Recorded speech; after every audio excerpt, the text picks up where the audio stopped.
se conmemoraba a nivel mundial el Día Internacional de los Refugiados, una jornada que pretende, de alguna manera, poner el foco sobre estas personas desplazadas que tienen que huir de conflictos, de amenazas que van, bueno, pues básicamente a atentar contra su integridad, ¿no? En alguna ocasión les hemos presentado algún caso de algún refugiado que teníamos en Palencia, y va a ser el caso también de hoy.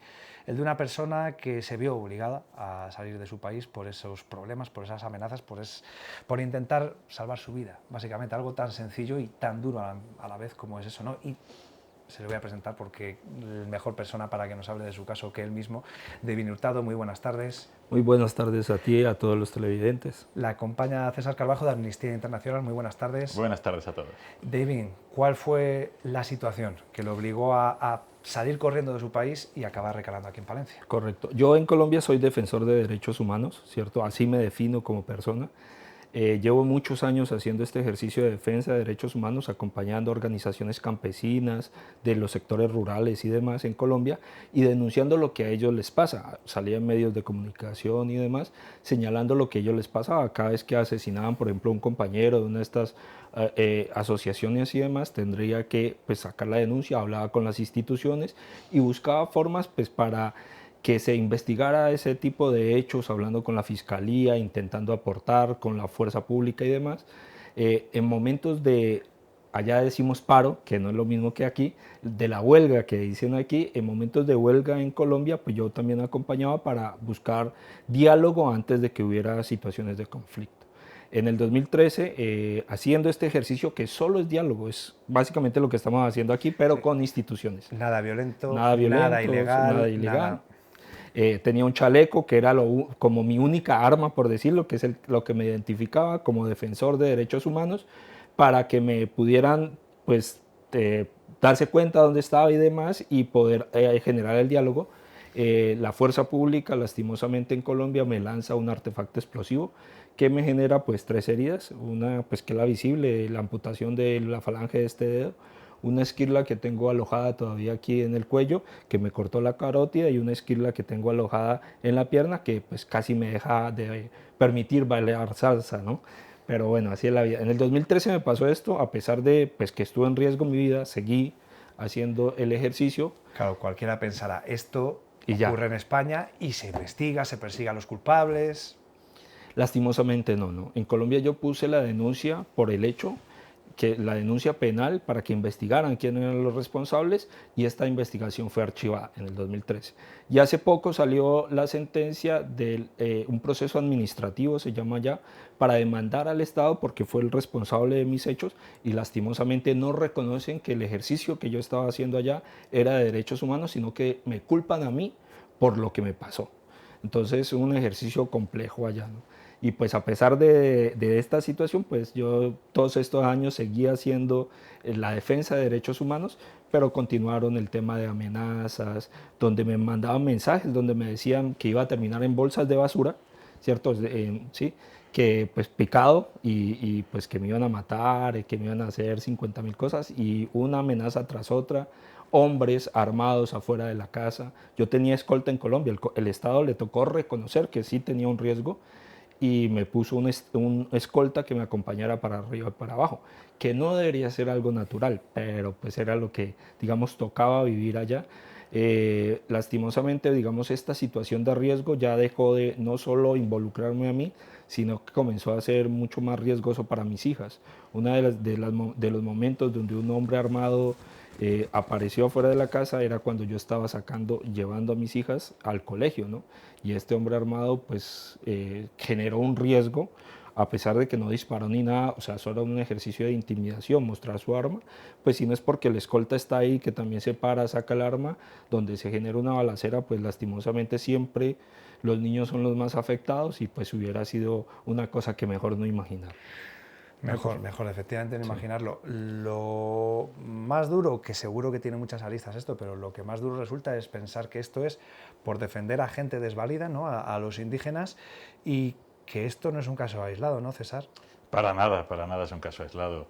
Por desgracia, hay infinidad de países en los que suceden estas violaciones de los derechos humanos. Colombia es uno de los en los que se producen con mayor impunidad.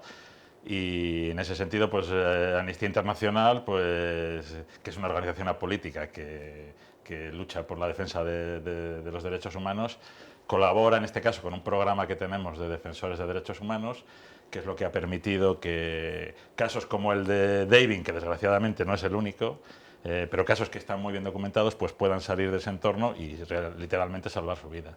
Y en este caso, pues Davin está, gracias a este programa de Amnistía Internacional, viviendo un año aquí en Palencia.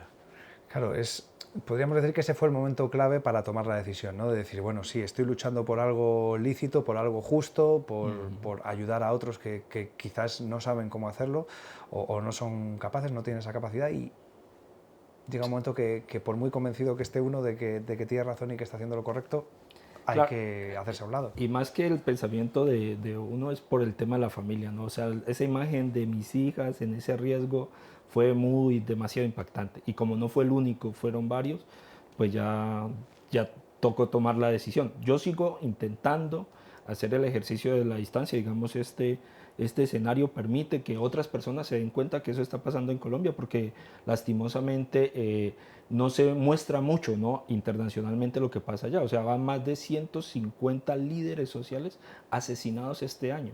O sea, no son los del año pasado ni los del anterior, son solo los de este año, que es un nivel muy alto de líderes asesinados, defensores de derechos humanos, y que la idea es que efectivamente el mundo ponga atención en eso que está pasando en Colombia. No solo en Colombia, claro, es el reflejo.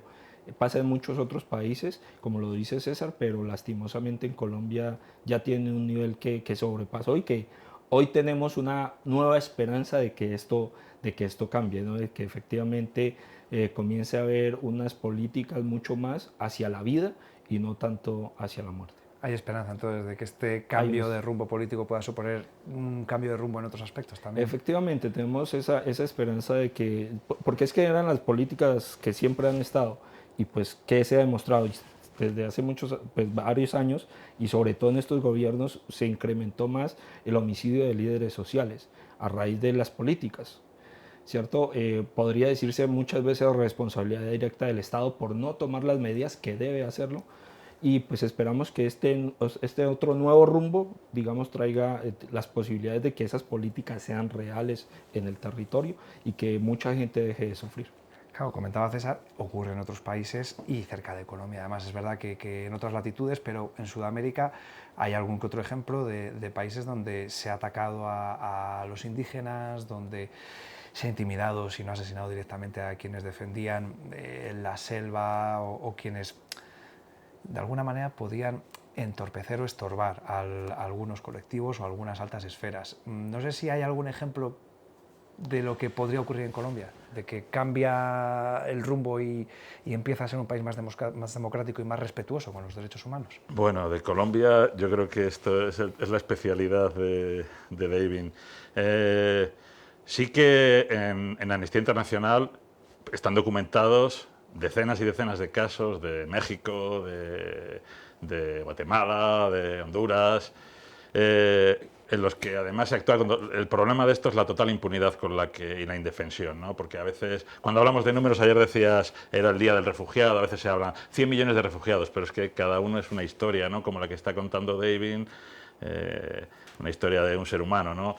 Entonces, de Colombia, mejor que nos hable David, no sé qué. Lo preguntaba sobre todo por saber si a lo mejor un cambio, esa esperanza de que pueda venir un cambio en el país, puede venir de la mano de un cambio político, o no sé si hay alguna experiencia previa en otros países. Realmente, yo te puedo hablar ahí a nivel personal, porque yo vengo aquí en representación de Amnistía Internacional, que simplemente velamos por la defensa, por el cumplimiento de los derechos humanos.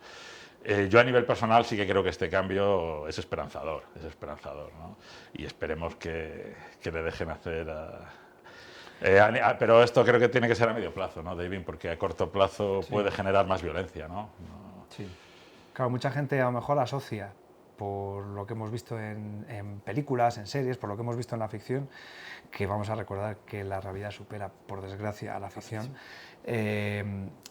Mucha gente puede asociarlo, claro, bueno, pero allí como está todo el tema de la droga, los cárteles de la droga, eso es violencia desmedida, pero en el caso de los defensores de los derechos humanos aunque en ocasiones sí se enfrentan a cárteles de la droga, no suele ser su principal enemigo, ¿no? No, efectivamente, ¿cuál es el problema que hemos visto? Es que lastimosamente en Colombia la política está permeada de esos carteles. O sea, Colombia tiene, no creo que haya muchos embajadores en el mundo, como pasa en Colombia, que tuvo 7 laboratorios de coca en su finca, un embajador del Estado. La vicepresidenta que había tenía sus familiares, tenían relaciones con el tráfico de droga a Estados Unidos y así todos. O sea, el jefe del presidente, que no es el presidente, el jefe es otro y todo el mundo lo conoce, tiene relaciones, o muchos de sus miembros de gabinete de su gobierno estaban relacionados con el narcotráfico. Entonces, este es el ejercicio. El narcotráfico, el gran problema de Colombia es la corrupción, que a través también del narcotráfico, por el tema de la economía, pues está permeado, y entonces este cambio yo creo que sí alivia un poco más, porque el acuerdo de paz, por ejemplo, que se dio en el 2016, traía un punto específico para atacar la situación de las drogas, ¿cierto? Pero este gobierno no quiso, o sea, la Unión Europea le dio recursos a Colombia para que se adelantaran los programas del acuerdo de paz que solucionaban el tema de los cultivos de uso ilícito.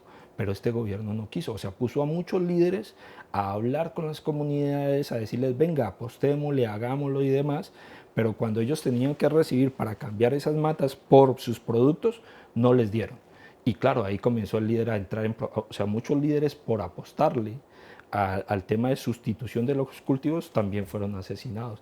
Y es un tema pues, recurrente, y es culpa del gobierno, de que sus políticas realmente no querían cambiar eso. ¿Por qué? Pues porque hay un negocio también para ellos en los medio intereses ocultos. Y paradójicamente, perdona, Colombia es un país muy rico, ¿verdad? Uf. Y sin embargo, pues por el capitalismo salvaje y la corrupción, muchos de esas materias primas están controladas por empresas. Nosotros tuvimos aquí un defensor como David de los derechos humanos que había denunciado cómo el uso del agua por parte para la producción de azúcar conseguía que los vecinos de los pueblos donde él vivía no tuviesen agua potable. Sin embargo, el agua era súper abundante, pero lo tenían monopolizado las empresas azucareras porque los políticos se lo habían cedido pues a cambio de dinero.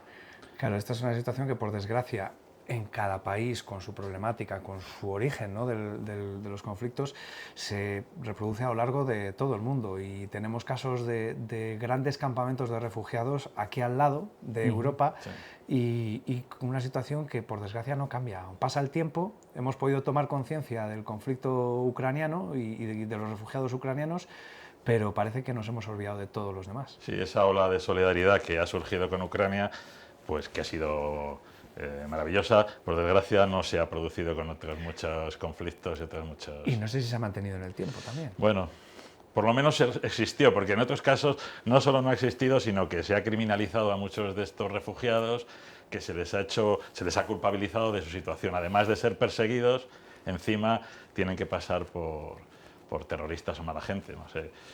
Habrá gente que nos esté viendo y que diga, ya, bueno, ¿y yo qué puedo hacer? Sí, quiero decir, o sea, me parece que sí, eso está mal, algo hay que hacer, pero ¿qué puedo hacer? Pues lo primero es denunciar, Lo segundo, yo creo que en nuestra medida de nuestras posibilidades sí que podemos colaborar. Hay muchas, Amnistía Internacional tiene muchas campañas, aparte de el programa de defensores, pues por ejemplo ahora tenemos otro conflicto larvado ahí que puede ser Afganistán, que sabemos que los talibanes siguen ahí. Es verdad, por ejemplo, lo que decías tú, el año pasado, en el 2021, de repente nos dimos cuenta y ahora nos hemos olvidado, ¿no?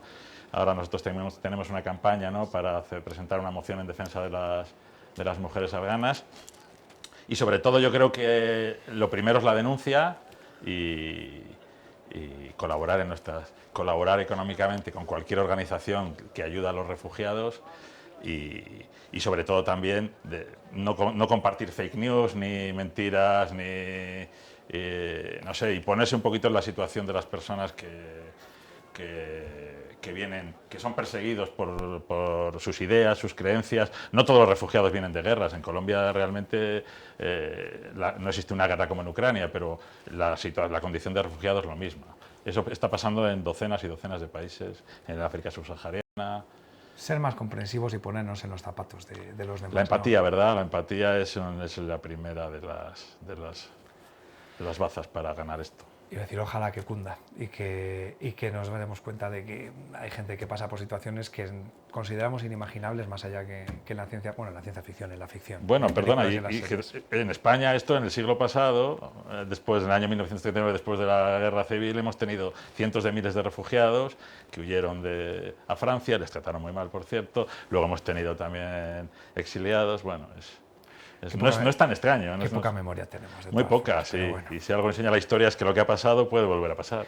Bueno, pues ojalá que con días como este, jornadas como esta y conociendo casos como el de David, haya gente que tome conciencia. Muchas gracias a los dos, David, César, por haber venido. A vosotros. Muchas gracias.